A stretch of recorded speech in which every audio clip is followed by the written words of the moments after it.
কখনো দেখেছেন একজন কৃষক ব্যাংকের ঋণ না মেটাতে পেরে দেউলিয়া ঘোষণা করেছে নিজেকে, বা ব্যাংকের হাজার হাজার কোটি টাকা ঋণ নিয়ে সেটা আত্মসাৎ করেছে, ফিরিয়ে দেয়নি? কখনো দেখেননি, কখনো দেখবেনও না। কৃষক ঋণ নেয় 10-20 হাজার টাকা, যেটা না দিতে পারলেই কৃষকদের বুকের উপর পাড়া দিয়ে এই টাকাটা উঠিয়ে নেয় গ্রামীণ মহাজন বা এনজিও গুলো। যেই কষ্ট সহ্য করতে না পেরেই মূলত কৃষকরা আত্মহত্যার পথ বেছে নেয়। বড় বড় ইন্ডাস্ট্রিয়ালিস্টরা দেশের হাজার হাজার কোটি টাকা গায়েব করে দিয়েছে।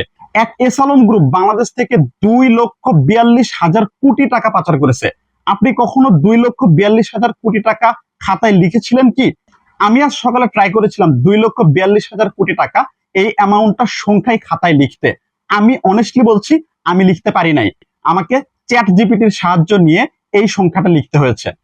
গতকালকে এনবিআর এর মহাপরিচালক তো মিডিয়াতে কান্না করছিলেন যে তিনি নাকি গত 1 মাস যাবৎ 10 জন কম্পিউটার অ্যানালিস্ট কে বসিয়ে রেখেছিলেন জাস্ট এসালম গ্রুপ বাংলাদেশ থেকে কি পরিমাণ টাকা বিদেশে পাচার করেছে সেইটার হিসাব করার জন্য, কিন্তু 1 মাসেও তিনি এটাতে সফল হননি। এই দেশের অর্থনীতিতে কৃষকদের অবদান এখনো অফিসিয়ালি প্রায় 11%, এবং সকল দিক বিবেচনা করলে এটা 60-70% গিয়ে দাঁড়ায়। যেই কৃষকরা বছরের পর বছর অবহেলিত থেকে যাচ্ছে এবং তারা নিজেদের উৎপাদন খরচ না মেটাতে পেরে বেছে নিচ্ছেন আত্মহত্যার পথ,